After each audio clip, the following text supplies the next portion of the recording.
মালেক spin শেয়ারটা fundamentally খুবই একটা উৎকৃষ্ট মানের শেয়ার, কিন্তু সে তার একটা রেজিস্ট্যান্স ভেঙে উপরে উঠতে পারতেছে না। তবে আমরা আগে দেখে আসি তার ফান্ডামেন্টাল অবস্থাটা কি।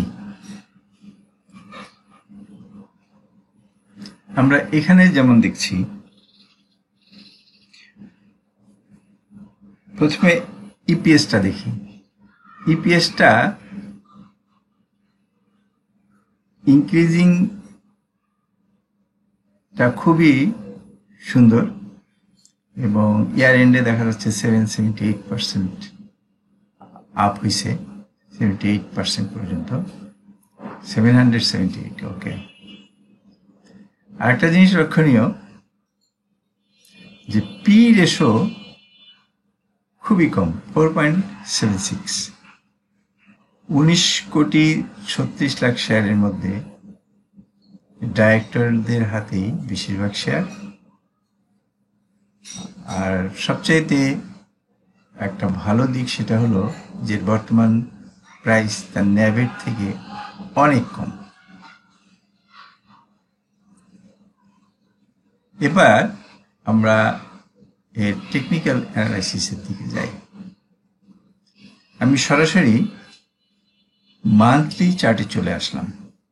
এটার কারণ হলো আমার শেয়ারটা কেন উপরে উঠতে পারতেছে না বা কেন একটা জায়গায় এসে এইখানে এসে বারবার সে হোঁচট খাচ্ছে, সেটা বের করার জন্য আমাদেরকে মান্থলি চার্টে আসতে হবে। মান্থলি চার্টে আমরা দেখতে পাচ্ছি যে এইখানে ধরেন প্রায় 40 টাকা, 38 টাকা 70 পয়সা বা 40 টাকা লেভেল, আমরা এইখানে বলতে পারি 40 টাকা লেভেলে তার একটা রেজিস্ট্যান্স, এবং এই রেজিস্ট্যান্সটা লং টার্ম একটা রেজিস্ট্যান্স, এবং এই রেজিস্ট্যান্সটা ভাঙতে হলে তাকে যথেষ্ট ভলিউমের দরকার, এবং সেইটা অর্জন করার জন্য সে বারবার এই রেজিস্ট্যান্সটাতে এসে ধাক্কা দিচ্ছে, এবং মনে করতে পারি যে সে যে কোনো সময় রেজিস্ট্যান্সটা ভেঙে ফেলতে পারে। আমরা এই মান্থলি চার্টের উপরে ম্যাকডি এবং আরএসআইটা দেখি, দুইটাই পজিটিভ। এটা কিন্তু মান্থলি চার্টে এটা পজিটিভ। এবার আমরা একটু ডেইলি চার্টে আসি। ডেইলি চার্টে কিন্তু এটা অতটা পজিটিভ না। এখানে আরএসআই এবং ম্যাকডি যদিও পজিটিভ রেঞ্জে, কিন্তু এটা বেয়ারি ডাইভারজেন্স শো করছে।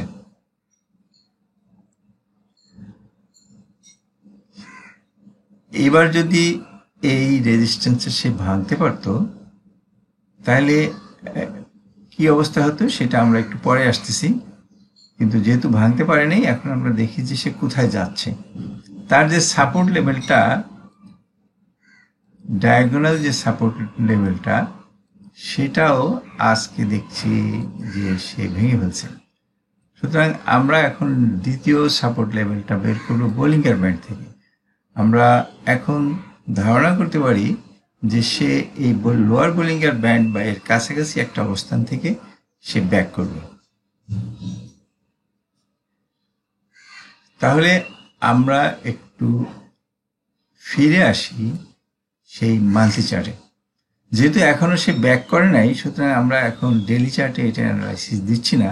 ওভারঅল যখন সে ব্রেক করবে তখন তার কি অবস্থা হবে সেটা নিয়ে আমরা এখন একটা অ্যানালাইসিস দেওয়ার চেষ্টা করি। আচ্ছা, যখন শেয়ারটা ধরে নেই যে শেয়ারটা এখন ব্রেক করলো, আসলে কিন্তু এটা এখনো ব্রেক করেনি এবং ব্রেক করতে বেশ সময়ও নেবে। আমরা দেখতে পাচ্ছি যে এখানে একটা ফ্ল্যাট বটম তৈরি করছে। ফ্ল্যাট বটমের আমরা খুব উচ্চ আশা করব না। আমরা ফার্স্ট সুইং হাই থেকে, লং টার্মের ফার্স্ট সুইং হাই থেকে আমরা এর বটম পর্যন্ত দূরত্বটা নিলাম। এই হলো তার বটম পর্যন্ত দূরত্ব, এটা হলো তার বটম।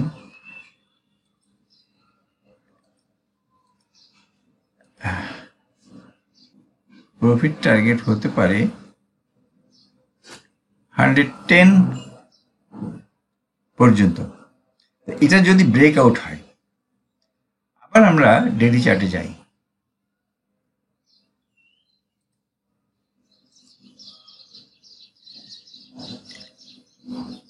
ডেইলি চার্টে যখন এটা ব্যাক করবে বা রেজিস্ট্যান্সটা ভাঙবে, আমি আশা করি সেই সময় একটা অ্যানালাইসিস দিব ইনশাল্লাহ। সেই পর্যন্ত সাথে থাকুন। ধন্যবাদ। আসসালামু আলাইকুম।